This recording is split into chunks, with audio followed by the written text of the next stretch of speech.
Покрај сите потребни документи за легална сопственост на нива со големина од околу 3,5 декари која уште од 1934 година се води како приватен посет, државата сега му го одзема имотот на прилепчанецот Игор Тодоровски. За 2 дена мора да ја урне оградата на имотот и тој да стане државен.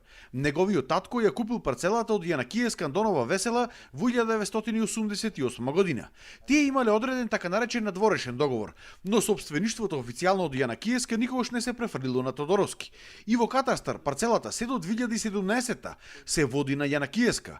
Кога тоа се бриши и нивата станува државен имот. Се водат судски спорови пред судот во Прилеп и апелација во Битола, каде Тодоровски го губи имотот. Тодоровски е крајно револтиран и од судот и од државниот правобранител.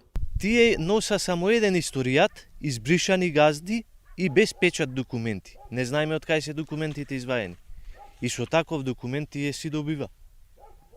Ние се имаме, никој ни прегледува документите наши. 2017 некој му поможил од катастар, убо му поможил, се избришал, не посто никакви газди. А не се бриши приватна сопственост. Може да се избриши корисничко право. А ова не било корисничко, ова било приватна сопственост. Запрепастен од ваквата одлука на државата е и синот на Јанакиевска Весела, Маријан Јанакиевски, стариот сопственик на нивата, кој што му ја продал нивата на Тодоровски и кој се уште официјално треба да биде сопственик на парцелата запишен во катастар. Се прашува како може државата приватен имот да го запише како пат кој што никогаш не постоел на тоа место. Како околу мене се тој ниви?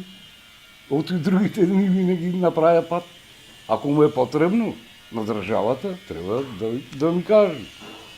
Ево, се одзема, еве ти друго место, или пари, било како. Некој прави фалсификат. Ово не можам ни да го објаснам. Други се чудам. Како може да биде на Република Македонија, која собственост му е? Од државниот правобранител во Прилеп вела дека постапувале по судска пресуда без да дадат поголеми објаснувања. Тодоровски бара итно помош од сите надлежни институции да се преиспита оваа одлука со која што според него државата незаконски му го одзема имотот.